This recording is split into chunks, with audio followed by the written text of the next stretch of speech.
Is that what I think it is?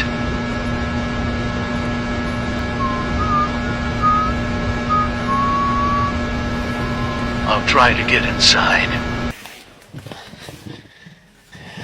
Oh my god. Do not climb the slide, so I've got to go around the other way. Hectic.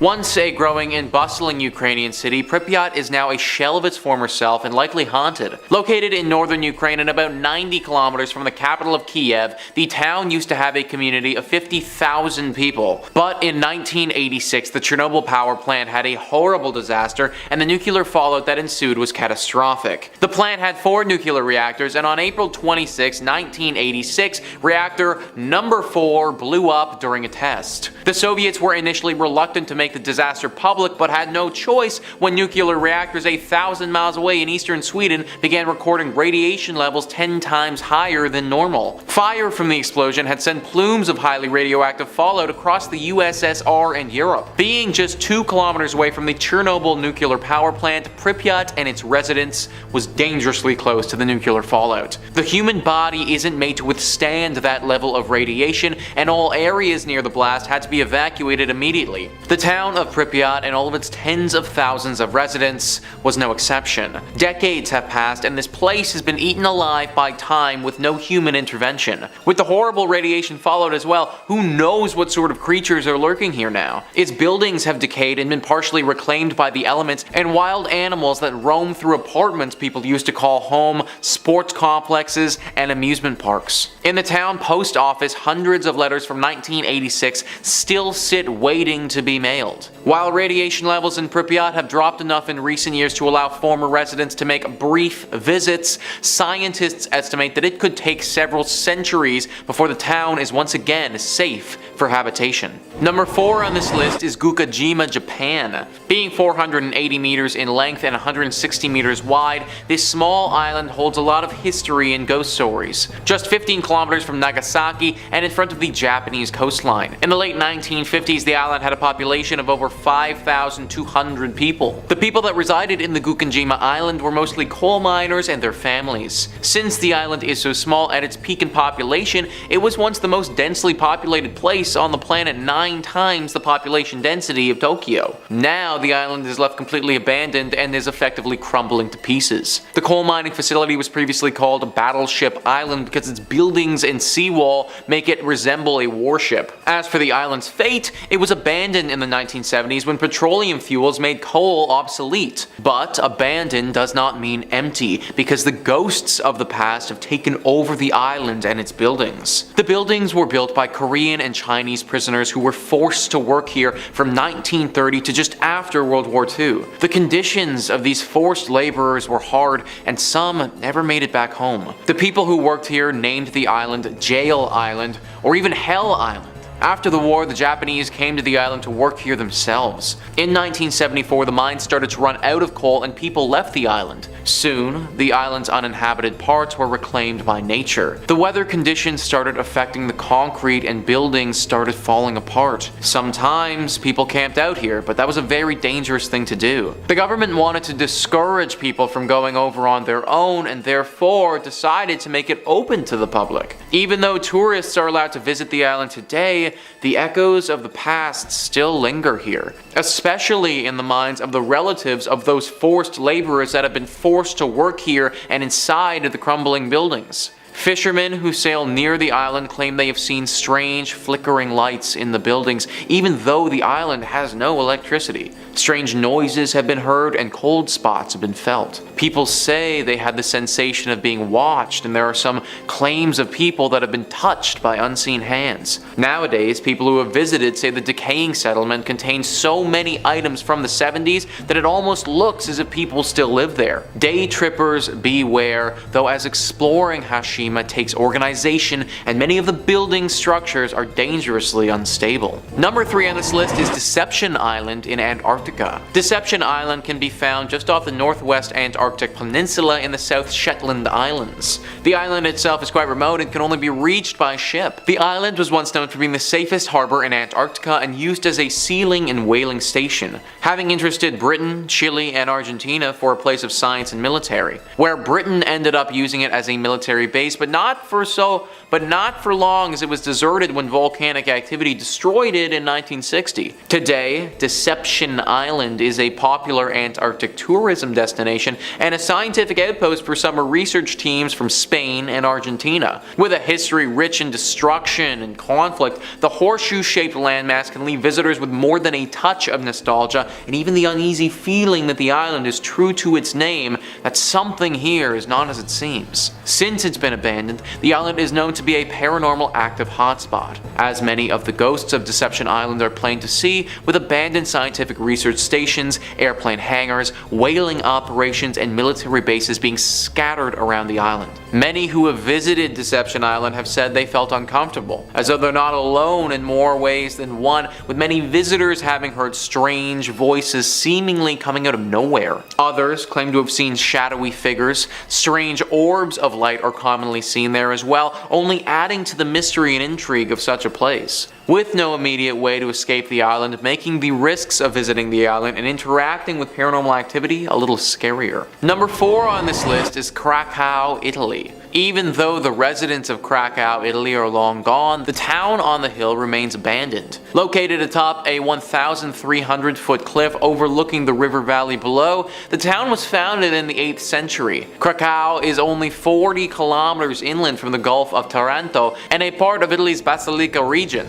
The first written evidence of the town's existence shows that it was under the possession of a bishop named Arnaldo in 1060 AD. The town's oldest building, the tall Tor Normana, predates the bishop's documented ownership by 20 years. The city emptied due to various natural disasters. In 1963, the people of Krakow, Italy saw its first substantial landslide, though life went on and the town kept on expanding. Then another tragedy hit. In 1656, the Black Death began to spread, where hundreds died and the population dipped. Though the town lived on, in 1972 a flood made conditions even more precarious. Despite living conditions being harsh and dangerous, as well as numerous bandit raids, there were still many residents who refused to leave their beautiful city. Though in 1980 an earthquake caused the town to be abandoned in its entirety. Now Krakow is effectively a ghost town, reduced to nothing but ancient ruins for half a century. It's an eerie look at a once thriving village that's now known as a ghost town. The oldest part of Krakow, built on solid bedrock, still remains standing. As beautiful as Krakow is, the land and location have proven not suitable for habitation. From its rich tragic history and frozen in time as a medieval town,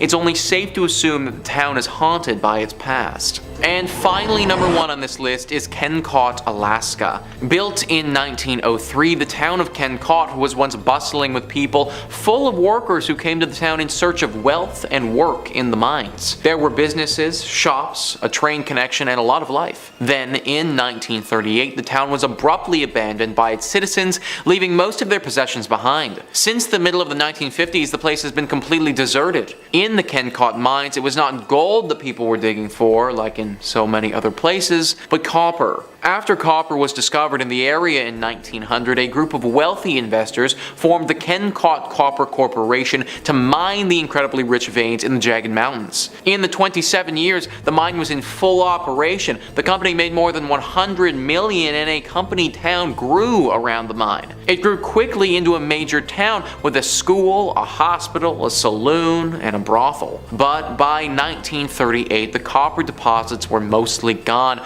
the mine was shut down, and the town was abandoned. The railroad discontinued service that same year. Over the years, visitors exploring the ghost town and Kennecott historical landmarks have claimed they've seen tombstones just off the old dirt path and in places where the old copper railroad used to be. Widespread and well-known stories of hauntings along the old railway track have been reported from the region. Back in the late 1990s, the state of Alaska was said to have begun developing a government housing tract out along the trail that once marked the old old copper railroads. But during construction, workers so regularly recounted phantom visions and disembodied voices of both children and adults along the old copper railroad that keeping work up became impossible. Eventually, things got even worse, with construction workers having seen the tombstones and heard the wails of the past miners. In addition, the workers started losing their tools right out of their tool belts and boxes. It was enough to frighten off even the boldest and bravest public workers that the whole project had to be cancelled. Coming in at number 5, we have Ross Island. Located on an island in India closer to Southeast Asia than India,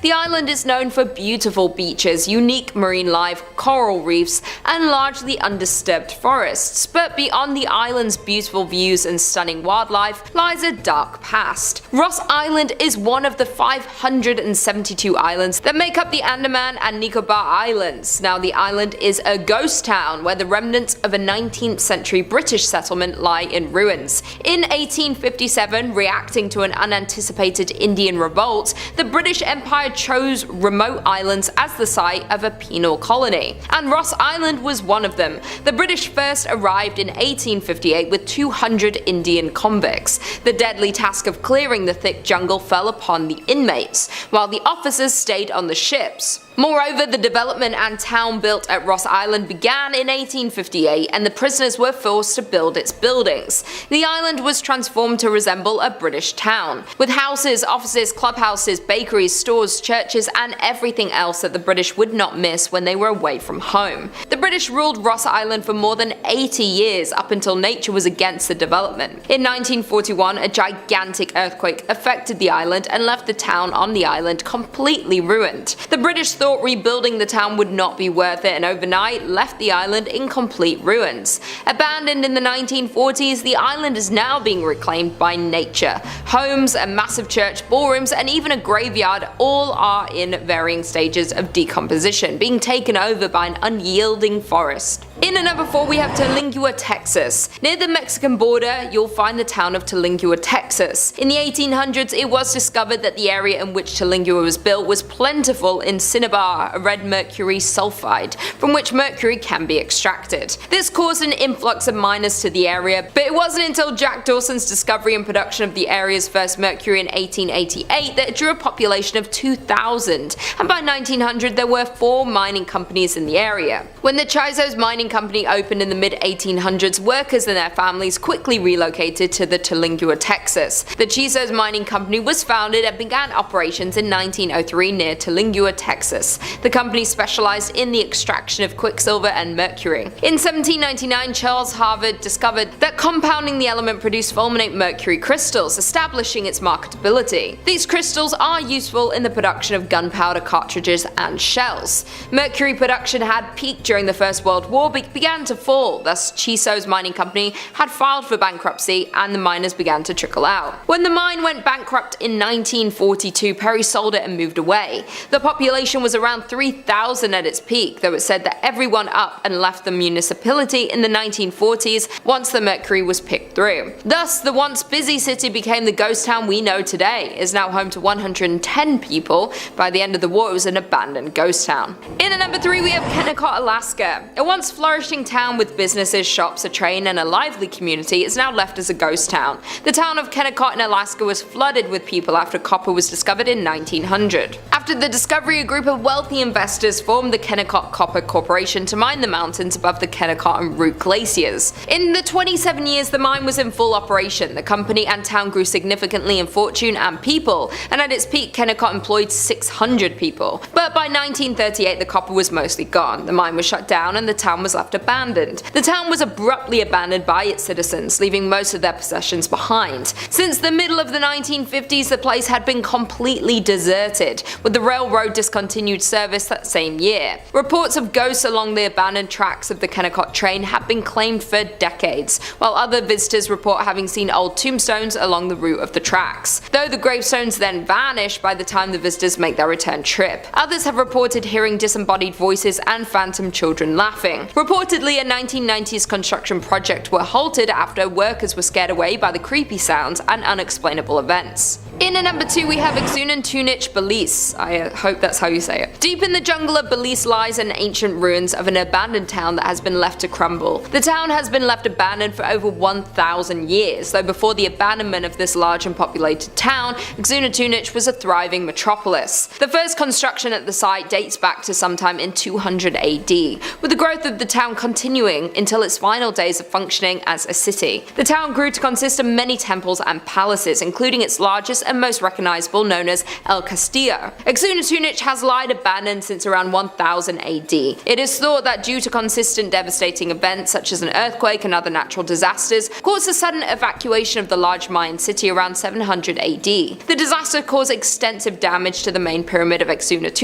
Although the city was reoccupied sometime after, it only remained active for another 300 years before it was left completely unoccupied. After abandonment, the site remained empty, eventually being encapsulated by the surrounding jungle and nature, until it was rediscovered by explorers in the early 1890s. The name Exclusion comes from the ghost stories that have haunted the ghost town for years. The ghost story of Exclusion is rumored to start in 1893, after the first sighting of the ghost happened. The first ghost sighting goes as one morning a man who was part of a research team working on the site saw what he described as a Mayan maiden ascending the staircase of the Exclusion's main pyramid. This vision caught him by surprise, so he continued to watch as the woman walked further up the stairs. Suddenly she stopped and turned to look at the man, where he was able to get a glimpse of her glowing red eyes that pierced his soul. She then turned to continue her climb to the top of the pyramid, where she would disappear amongst its stone columns. The shocked man quickly assembled a team to search for this woman, yet no trace of her was ever found. Since this sighting, countless more visitors have reported to also spot the ghostly maiden who haunts Exclusion.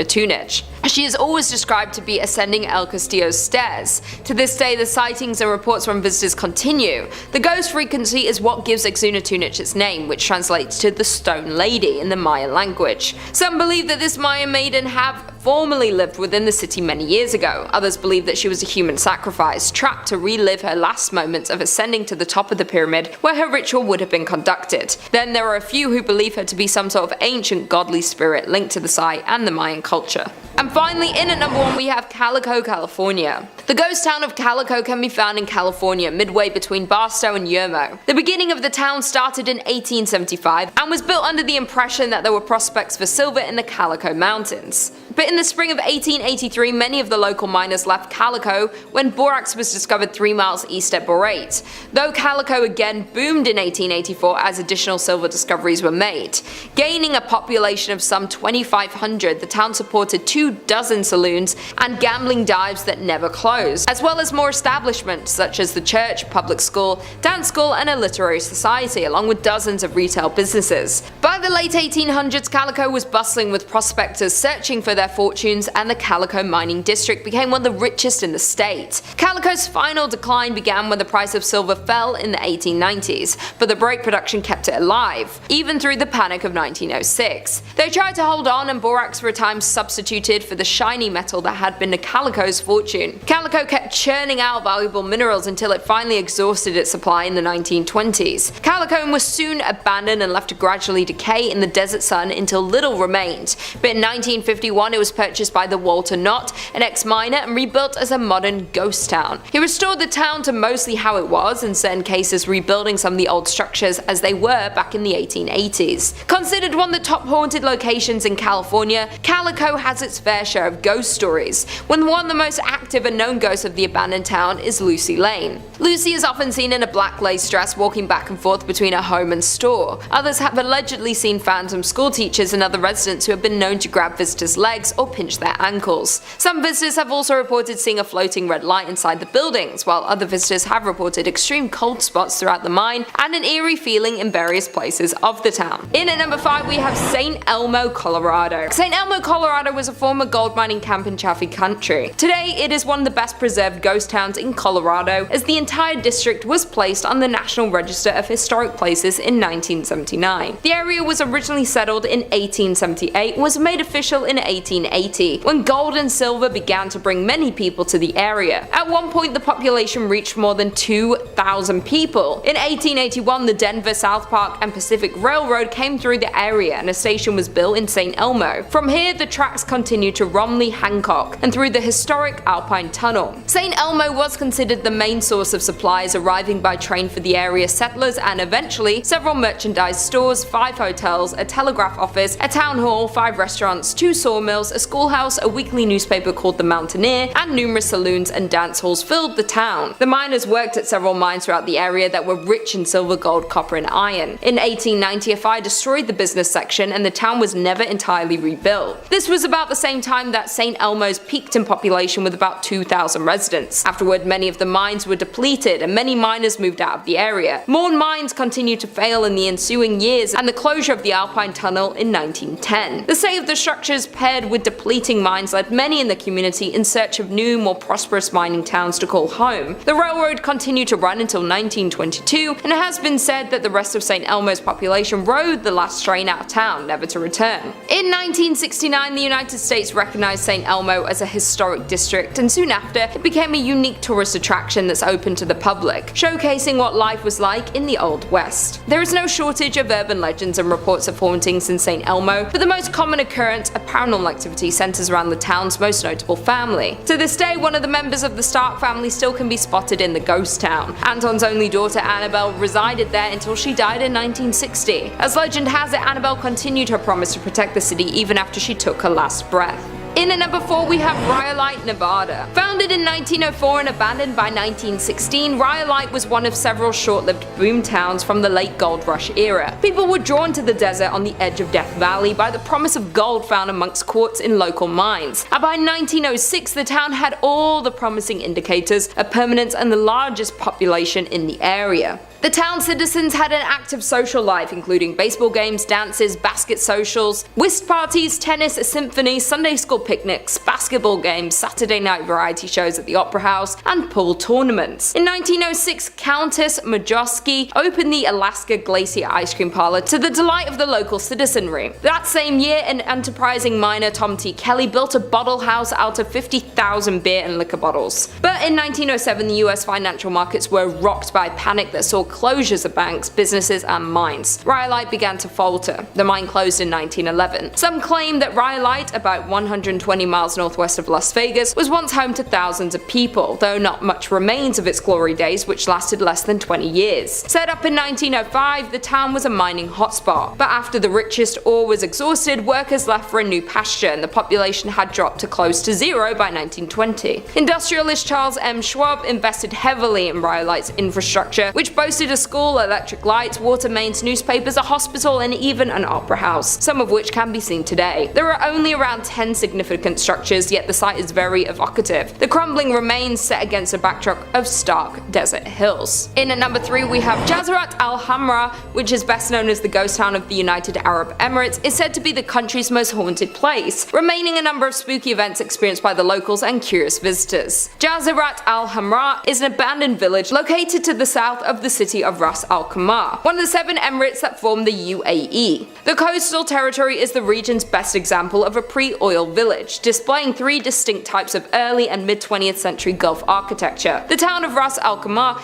is the crumbling remains of a once thriving fishing village. The name translates to Red Island for the red and bronze color of the sand on which the town was built. The former tidal island was predominantly home to the Zab tribe, who by 1831 developed the area into a renowned pearling trade center, was home to over 4,000 inhabitants and dozens of fishing and trading ships, and with its good fortune came expansion that continued well into the start of the 20th century. But by 1968, Al-Jazeerat al-Hamra became nothing more than an abandoned town, due to a clash between the tribe and Sheikh Saka bin Mohammed of Ras Al Khaimah due to some unclear reasons. Thus, most of them migrated to Abu Dhabi. The village consisted of 334 buildings, including 18 shops and 11 mosques, and is nearly unchanged since its people left in 1968. Al-Jazeerat al-Hamra, now filled-in patch of land in the south of Ras Al Khaimah, remained abandoned and untouched. However, rumor has it that this extraordinary quiet and silent village is extremely haunted by the jinns. People even gossip that they can hear the strange noise and disembodied voices near the beach of this ghost village. Many visitors also assert that they felt uneasy, like danger danger was lurking, waiting for them when they pressed on further into the haunted village. Some of them even claimed to have reported seeing unexplainable handprints on the ruined pillars and walls and experienced many more paranormal things within this haunted ghost town. In at number 2 we have Pyramid in Norway. Some say that the Soviet town of Pyramid in Norway was abandoned overnight and for a good reason. Located in Svalbard, an archipelago situated between Norway and the North Pole, Pyramiden can be reached by boat from about mid-May until the beginning of October, when waters bordering the town are free from sea ice. Established in the 17th century, the town was used as a base for whaling and walrus trapping. Though at the start of the 20th century the culture shifted to coal mining. At first Pyramiden was a sleepy place with hardly any residents at all, but after World War II the Soviets allocated more money to the town. They constructed dozens of new buildings, including a hospital, a recreation centre called the Cultural Palace, and a large cafeteria. In the 1980s the town's population reached its peak of more than 1,000 people, but not long due to the wake of the Soviet Union's dissolution the town would be left completely abandoned. As when the Soviet Union fell apart, mining stopped in Pyramiden and the miners had to leave. On March 31st, 1998 the last coal was extracted from the mine and the approximately 300 workers who still lived there began shipping out. The residents never returned and today the town still stands much as it was when the last men departed. And finally in at number 1 we have Batstow Village, New Jersey. There are around 28 known ghost towns in New Jersey, but this one has to be the most terrifying. Founded in 1766, the Batstow Village was built primarily to accommodate once prosperous ironworks. At the time the site possessed 3 valuable resources: water for mills, abundant wood for charcoal, and naturally occurring bog iron. During the Revolutionary War, Batstow supplied the Continental Army with iron, while its remoteness protected it from British attack. In 1784 Batstow was bought by William Richard, whose family owned and operated the ironworks for 92 years. Following the discovery of coal and ore in Pennsylvania, in the 1840s the iron industry began to dwindle in the Batstow village. Nervous they were going to run out of business, the Richards family exploited another abundant local resource, sand, to make glass. But in 1874 a house fire spread and destroyed the glass making facilities, remaining furnaces, and 17 houses that were in the town. Due to the destruction of the glass facilities, the town of Batstow and the Richards family fell into bankruptcy.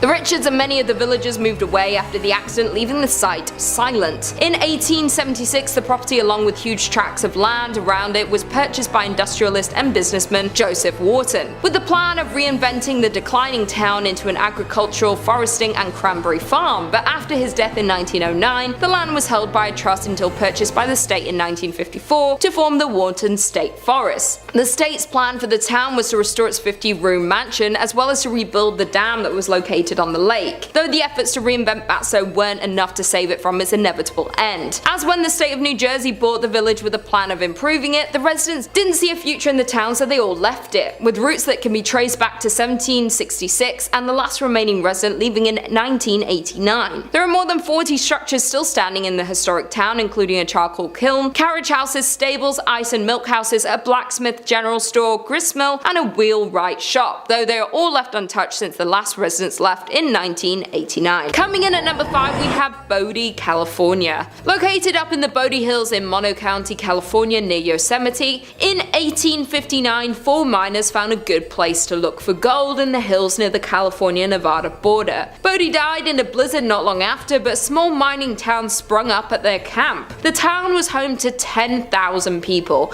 Bodie was a mining camp in 1859 where people had seen gold in its hills. Eventually it turned to a well-populated town. Though like most mining towns it saw its peak, its losses, and then its decline. Fast forward to 1962 and the town would be fully abandoned, although it already showed signs of decline with dwindling numbers at the start of the 20th century. A series of fires forced the last remaining residents to flee the town, leaving it almost exactly as it was in the early 1900s. Dinner tables are still set up, shops are still stocked with supplies, and restaurants are still poised to serve long-forgotten meals. Today the 110 silent buildings sit spaced out for traffic and people that aren't there. Buildings such as a barbershop, a church, a mill, a morgue, and a leaning hotel is held up by a beam have been left untouched for 100 years. Though since it has been left and abandoned for years, some of the buildings are in crumbling state of decay. while others stand strong, full of their original items but long devoid of their owners. There were also 16 saloons and thus a fair amount of danger. People were robbed and crimes occurred quite often, though the curse of Bodie has nothing to do with the fires or the shootings. It started because people started taking artifacts from the abandoned buildings. They take weather-worn shoes or pieces of glass from shattered windows. Somebody once ran off with a piano. Those items may seem like they have no value, but all objects carry equal significance in telling the story of Bodie.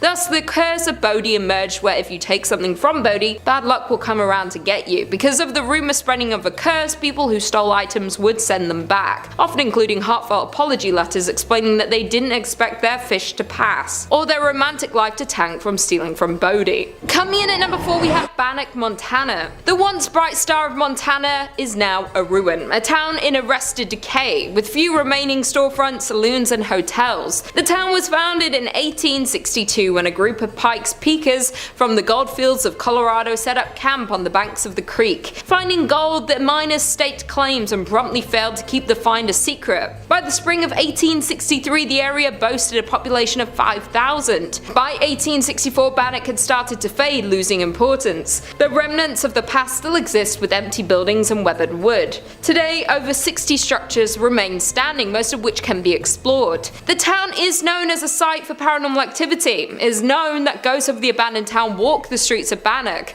The most common ghost story, though, is the story of Dorothy Dunn. In August 1916, Dorothy Dunn, her cousin Fern, and a friend waded into a dredged pond and stepped into deep water, but none of the three knew how to swim. Luckily, a passerby was able to save both Fern and the friend, but Dorothy was not as lucky. Today, the site of the tragic drowning is referred to as Dorothy's Hole. Sometime after the accident, Bertie saw a ghost of her friend upstairs in the hotel of the town. She recognized Dorothy by her long blue dress. Although Bertie rarely discussed the sightings, other visitors began to report seeing the spirit of a young girl in a long blue dress in the window of the hotel. Others have reported cold spots, and some have reported trying to speak to the girl in a long blue dress. Bannack was filled with adult workers, crimies, murders, and of course the notorious sheriff and outlaw Henry Plummer, whose vast gang terrorized and robbed southwest Montana for years. Henry Plummer was handsome, well-dressed, and charismatic. He was also able to gain the trust of the area miners and was soon elected sheriff of the community. However, little did the citizens of Bannack know, but their new sheriff led a secret band of road agents called the Innocents, who began to terrorize the travelers between Bannack and Virginia City, robbing and ending more than 100 men over the next several months. Once caught for his terrible actions, Henry Plummer met his fatal end at the hands of the town's citizens. Today, many say that the ghost of Henry Plummer haunts this old settlement. Perhaps he wants to avenge his name.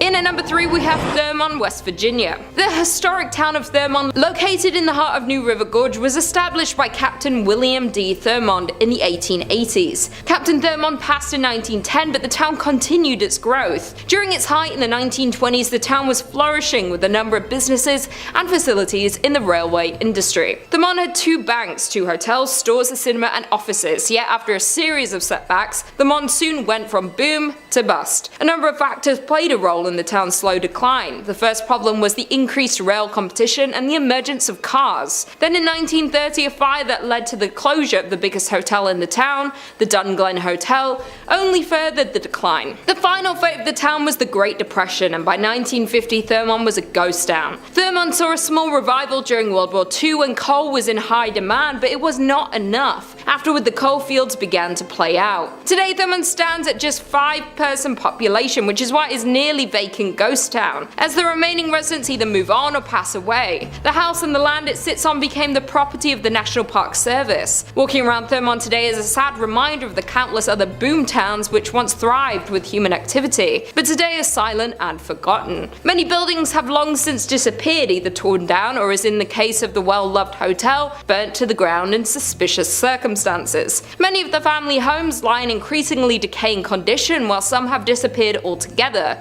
leaving only behind a white picket fence and wildflowers which still blossom untended each year. The eerie atmosphere of Thurmond led many visitors to believe that this almost abandoned town is haunted. In at number 2, we have Cahaba Ghost Town. Alabama is home to many small towns. While some of these towns have very few residents, others are true ghost town because they've been completely abandoned. It's no secret that small abandoned towns give off an eerie vibe. As a matter of fact, one Alabama ghost town in particular that fits the bill is Old Cahaba. The small town of Old Cahaba is located in Dallas County. From 1820 to 1826, this small town served as Alabama's first state capital. Before the Civil War, Cahaba was a busy trade city located at the junction of the Alabama and Cahaba rivers. Over the years, floods and decay have affected this historical town. Thus, by 1900, the town was completely abandoned. Today, Old Cahaba is Alabama's most famous ghost town. Many buildings still stand, like the church, schoolhouse, and some houses. However, they have been left untouched for decades. You can still walk the streets of Cahaba and see the ruins and abandoned buildings, but make sure to keep your eyes peeled for the ghostly orbs that have been reported to appear in the garden maze at the home of C.C. Peggs. Additionally, many locals share similar ghost stories from the ghost town. While it's known that Cahaba is filled with paranormal activity,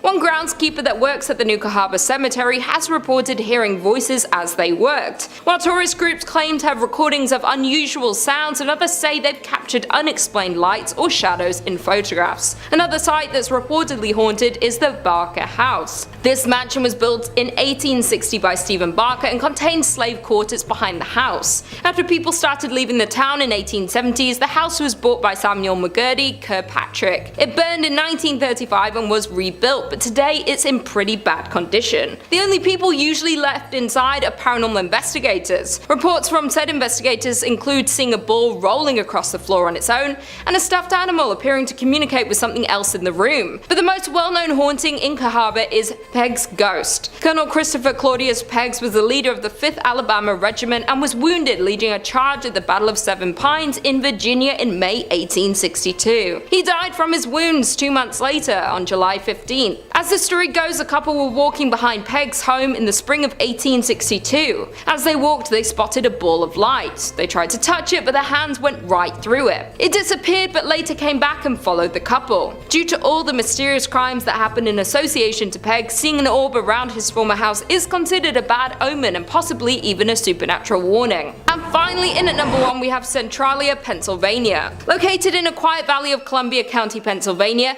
is one of the state's least likely and least publicized tourist attractions. Centralia, Pennsylvania, once thriving with 14 active coal mines and 2,500 residents in the early 20th century. But by the 1960s, its thriving business and population hit a decline, and most of its mines were abandoned. Still at that point, over 1,000 people still resided in the town, and Centralia was far from dying until a coal mine fire began below. In 1962, a fire started in a landfill and spread to the never-ending coal tunnels that miners dug thousands of feet below the surface. And despite repeated attempts to extinguish the flames, the fire still burns to this day. 20 years after the fire started, however, Centralia, Pennsylvania began to feel the effects of its underground fire, as residents started passing out in their homes from carbon monoxide poisoning. The trees began to die and the ground turned to ash. Roads and sidewalks began to buckle. But some residents didn't want to leave despite the health risks. And for the next 10 years, legal battles and personal arguments between neighbors became the norm. The local newspaper even published a weekly list of who was leaving. Finally, Pennsylvania invoked eminent domain in 1993, by which point only 63 residents remained. Officially, they became squatters in houses they had owned for decades. In 2013, the remaining residents, which were fewer than 10,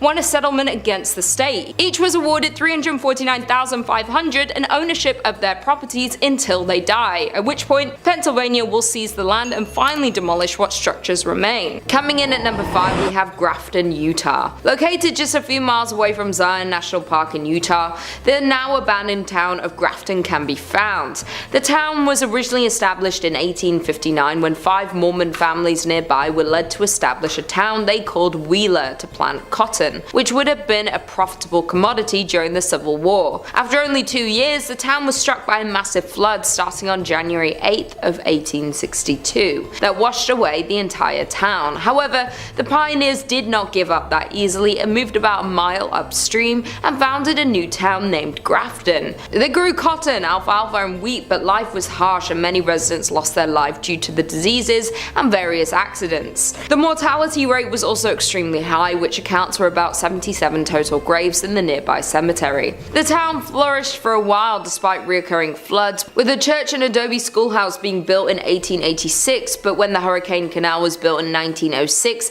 many families started to move to Rockville and Hurricane, and by 1920 only 3 families remained in the town, and in 1944 the town's last residents, Frank Russell and his wife Ellen, moved as well. And although the town is now well maintained by the non-profit volunteer organisation of the Grafton Heritage Partnership Project, its dark past can still be felt when exploring the area. People have reported hearing ghostly footsteps over the creaky floors in the empty buildings, as well as the breath of ghostly souls on the back of their necks. The entire town gives visitors a feeling as if being watched, and the shadowy figures can sometimes be spotted in the windows. Another visitor of the ghost town visited the basement of the Russell home and claimed that they found a chair sitting in the middle of the basement with a mark on it as if someone had recently sat on it. They had been exploring for over an hour at this point and had not encountered another person on the way to town or the entire time they were there, but for some reason the print looked brand new, with not a single speck of dust on it. After filming for a few moments in the basement and recording into the silence, they felt a rush of air,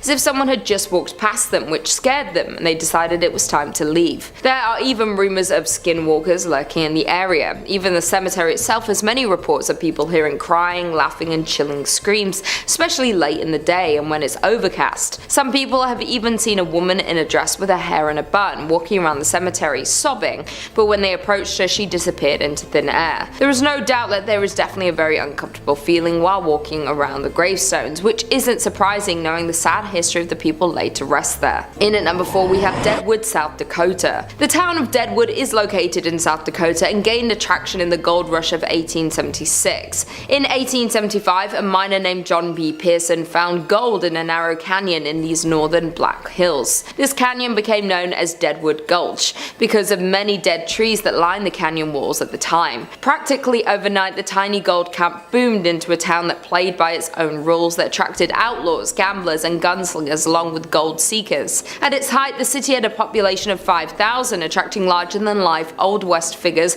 back then. The business district comprised largely of saloons, dance halls, card parlors, and bodacious bordellos. They were all hungry for gold and did whatever they had to in order to get some. The business did whatever they could to serve the gold diggers, and sometimes that led to a little bit of conflict. Because of this, the now ghost town still lives with stories of its dead residents haunting present-day hotels and saloons. In 1876, Deadwood survived a smallpox epidemic that nearly wiped out the whole town. There were so many infected that multiple tents were erected to quarantine the stricken. In addition, it suffered 3 major fires. One devastating fire occurred on September 26, 1879, destroying more than 300 buildings and consuming the belongings of many inhabitants. Many numerous economic hardships also followed, pushing it to the verge of becoming another Old West ghost town. One of the most paranormally active sites in the ghost town is the Adam House. Built in 1892 after owner W.E. Adams had a stroke on the premises, his wife was so disturbed by the sounds of his ghost still walking around, rocking the rocking chairs and so forth, that she moved and left the house untouched, exactly as it was when he died. Now visitors and employees report having seen a rocking chair rock on its own, encountered a shadowy man standing at an upstairs window, and heard voices and footsteps in rooms throughout the house. In at number 3 we have Garnet, Montana. Found in Montana, the abandoned town of Garnet was another gold rush town that drew thousands of hopeful miners. Between 1862 and 1916, gold was mined from the area. During the peak of the town, it had hotels, saloons, schools, and stores in the midst of the town's biggest years. A 1912 fire burned down half of the town, and what was lost was not rebuilt. Many of the remaining structures were in poor condition even when they were lived in and regularly visited. This marked the decline of the town, as after 1917 the mine began to offer less and less, and by the time of World War I the town was almost fully abandoned. Garnet is perhaps the best preserved coast town in the state of Montana. There are plenty of people who believe the abandoned buildings are still home to some of the residents who once lived there. Some visitors have reported hearing laughter and music coming from Kelly's Saloon, which is the most common occurrence. I quote, "We didn't experience anything bordering on the supernatural during our visit, but we did find the beautifully preserved artifacts to be windows into Garnet's incredible past." Coming in at number 2 we have Jerome, Arizona. Located Located in Arizona, you will find the ghost town of Jerome. Once a copper mining town, Jerome was the third largest town in the early 1900s. Its streets were filled with 37 saloons, 13 bordellos, and a meager 4 churches in 1917, and again in 1926 after a mine blast damaged the original. A series of ill-fated events at this site would almost lead one to call it cursed. When the Great Depression hit, conditions in the town took a sharp downturn. Plagued with man-made disasters and poor fortune, Jerome's population gradually dwindled from thousands to somewhere between 20 to 50 residents. Finally, in 1950, the town was abandoned for good. A number of visitors have recounted other mysterious sightings. Visual apparitions range from human-shaped figures that roam the halls and stairways of the old hotel to a friendly animal that is said to scratch and meow at the doors. Additionally, one of the town's most well-known ghosts is said to lurk at the town's community center. Formerly called Lawrence Memorial Hall, the building is more often familiarly termed Spook Hall due to several strange happenings. With all the other apparitions wandering about this historic town, the cemetery, of course, known as the most haunted place in the whole town. Visitors here have made numerous reports of dark figures moving about, the sound of ethereal footsteps, and the sounds of distant voices. The old cemetery includes graves dating from 1897 to 1942. And finally, in at number 1, we have Cerro Gordo, California. Cerro Gordo is a ghost town located in Death Valley and is considered one of the best abandoned places in California. Cerro Gordo means fat hills in Spanish. It was named this for the vast amount of silver it contained. By the end of 1869, the city flourished and became well known for its promising business. By 1871, Cerro Gordo was well established as a mining town. The American Hotel was completed that year, as were several other permanent structures, a general store, restaurants, and saloons.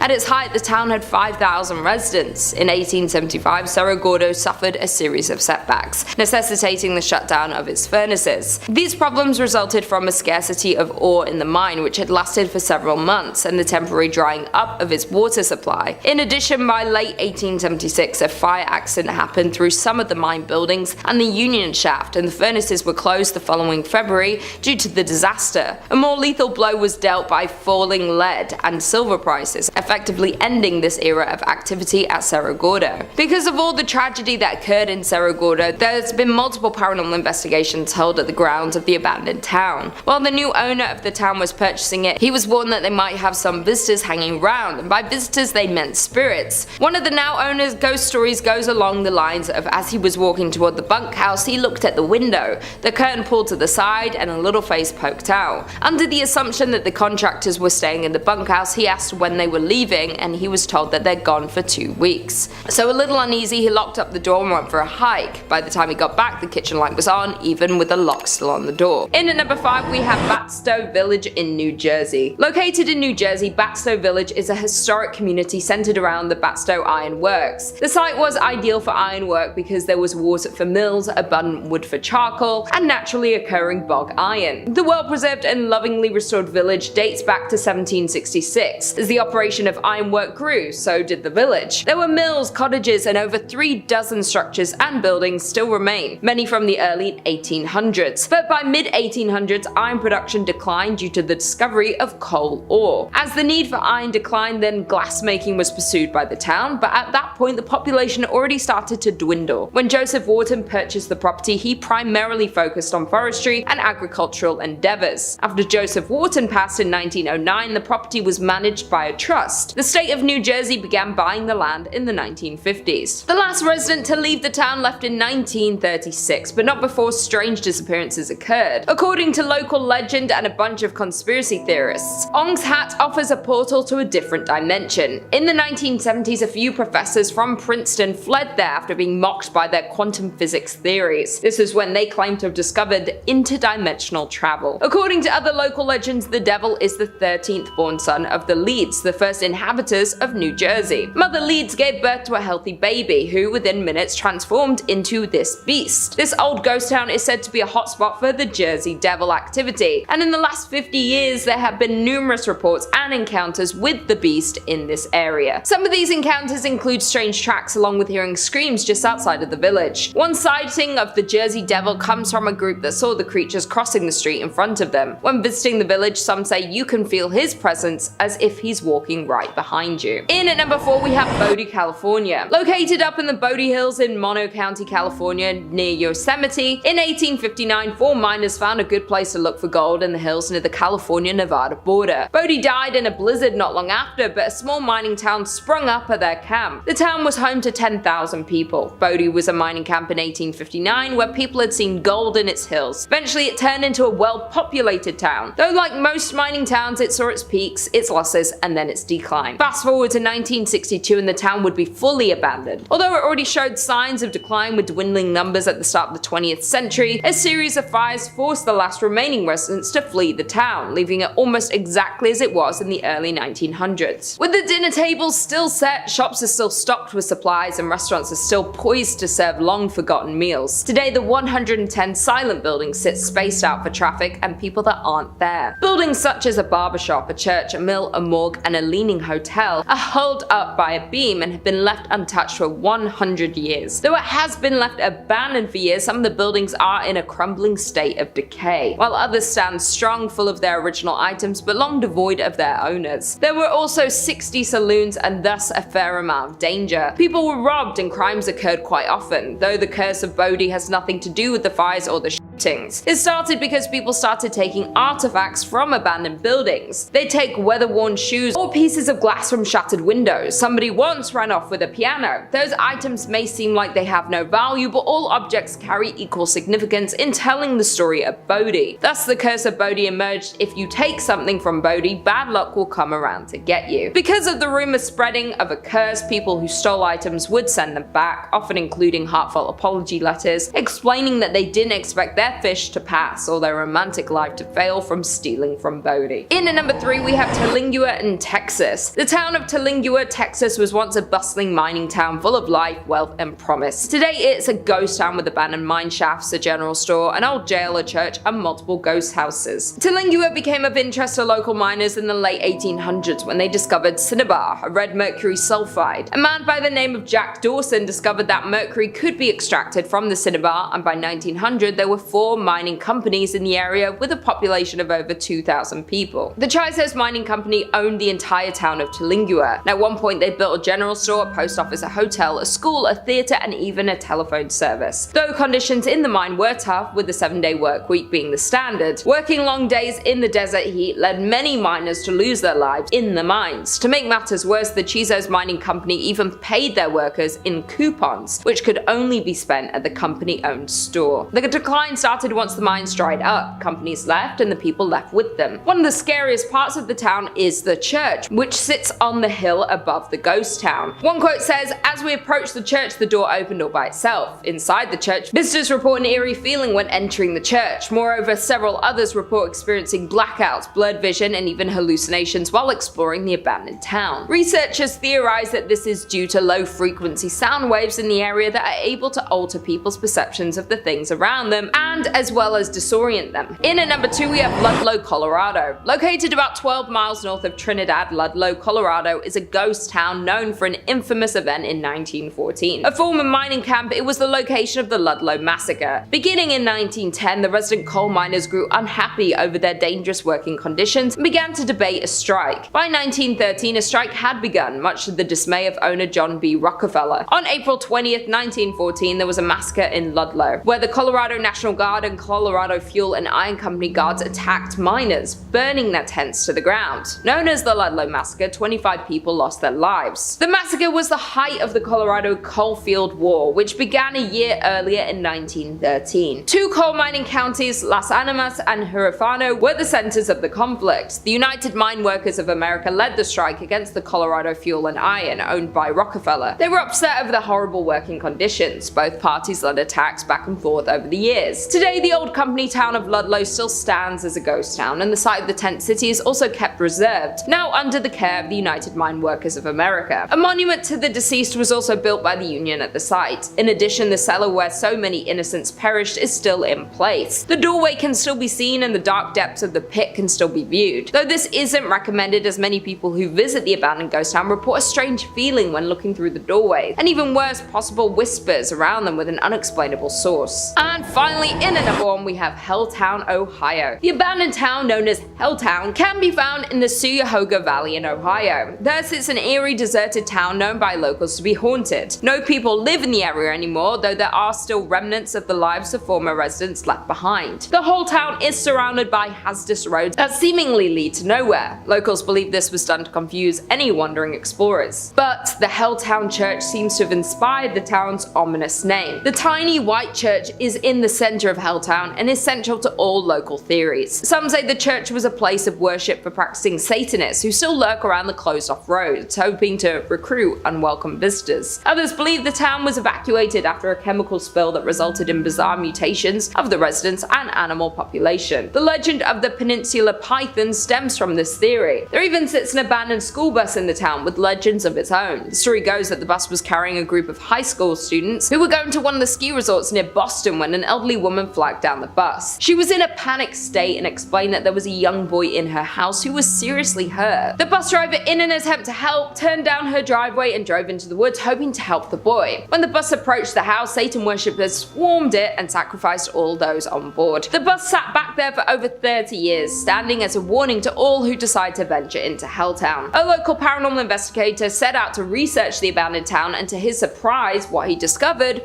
was truly frightening. He describes Helltown as not just truly abandoned, but is home to many spirits and hauntings. His personal experience with a ghost encounter was returning to his car to find strange people looking into his car windows. Both times the people vanished as soon as they saw him approaching the car before he had a chance to speak to them. Coming in at number 5 we have Goldfield, Arizona. Being deemed as one of Arizona's most haunted places, we have the town of Goldfield.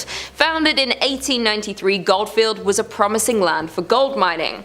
The town grew rapidly, gaining 1,500 residents during its first year. The space was quick to build businesses including stores, a blacksmith, a butcher, a brewery, and 3 saloons. Though the town of Goldfield met its fall just as quickly as it was built up. After 5 short years, the gold ran out and people began to dwindle, eventually leaving it fully abandoned, securing its ghost town status. Being classified as a ghost town doesn't necessarily mean a place is haunted by ghosts, but this is not the case for the Goldfield ghost town. There's plenty of documentation and investigations that point to Goldfield being a paranormal active ground. It is known that a mysterious figure lurks within the shadows of the Goldfield ghost town, Bordello. It is unclear who this spirit would have been in life, yet it is commonly believed he was once a miner who lived in the town. Unexplainable knocks and bangs are heard in the building, and some unfortunate visitors have been scratched. This activity is attributed to a dark character who's usually seen wearing a cowboy hat. Just on the horizon of the Goldfield ghost town sits a landscape made ominous by its name and the legend surrounding it. The Superstition Mountains are cloaked in mystery and at the center of many fables, making them notorious among the paranormal community. The Superstition Mountains carry many secrets, the most famous being the location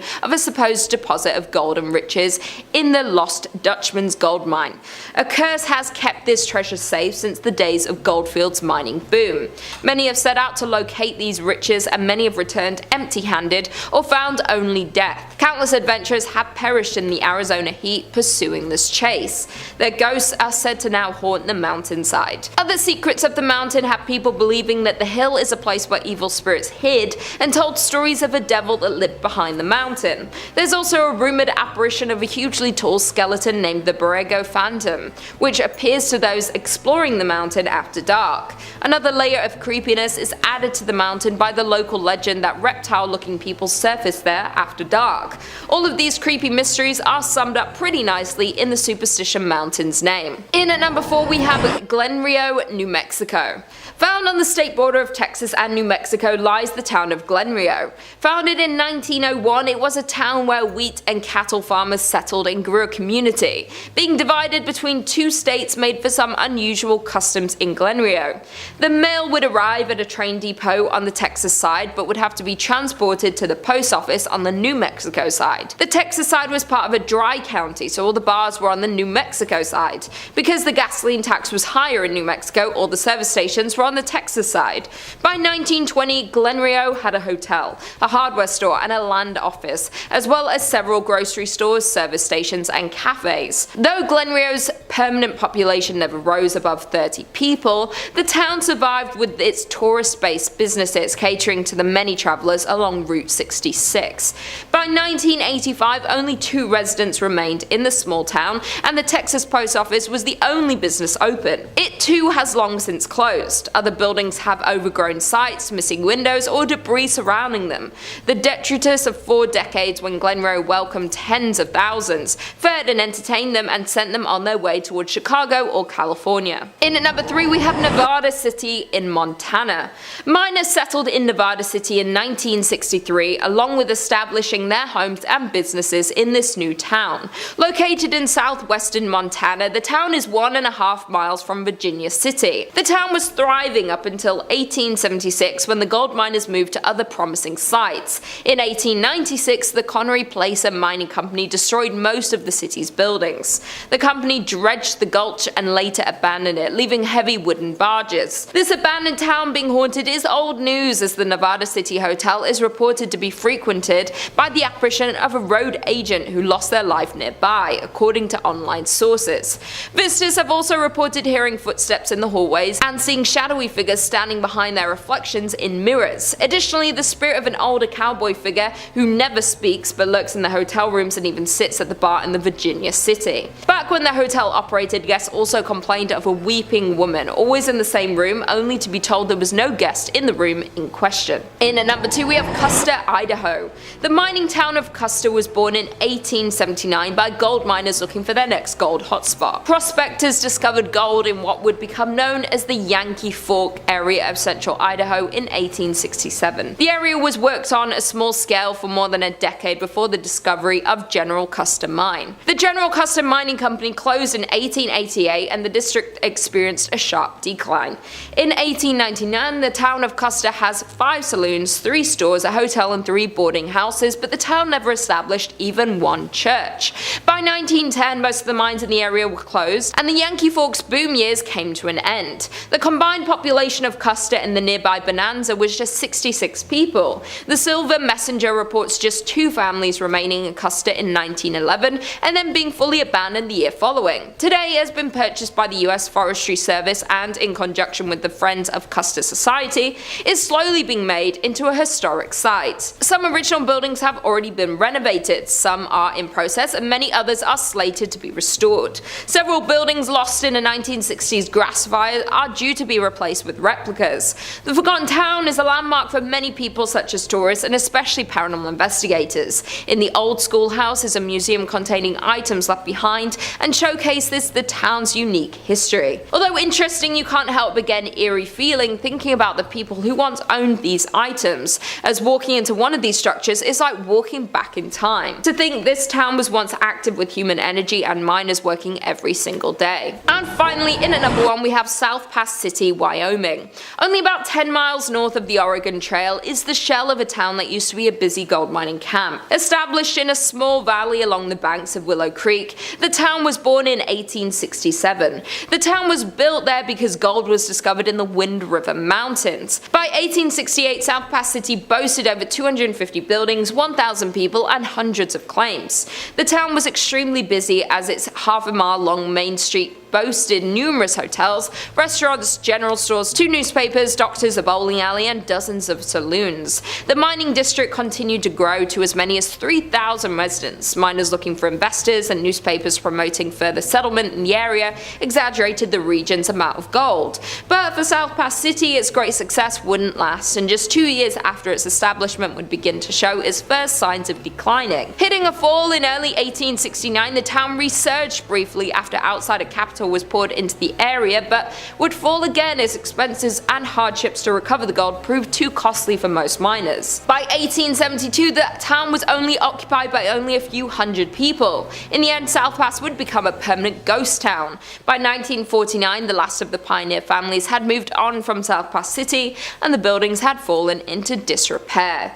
The grounds of the old town are known to be haunted, and Highway 287 that follows the route of the Oregon Trail over South Pass, which is the reason South Pass City ever existed, has had its fair share of ghost sightings. According to a local ghost story, a woman was driving home from a long day in Denver. Her Her friend had fallen asleep in the passenger seat. After passing through Jeffrey City, the driver spotted a dark, hunched figure walking toward the road in the sagebrush. About a half-mile later, she saw the same figure closer to the road. She noted his pig coat as he became clearer. About a half-mile later, still thinking about this man and his surprising reappearance, she reached over to wake her friend and request she take a turn driving. As her friend awoke, she saw the same man at the edge of the road, just crossing the white line onto the highway next to the car. Screaming, they accelerated away and compared descriptions. It was certainly the same man.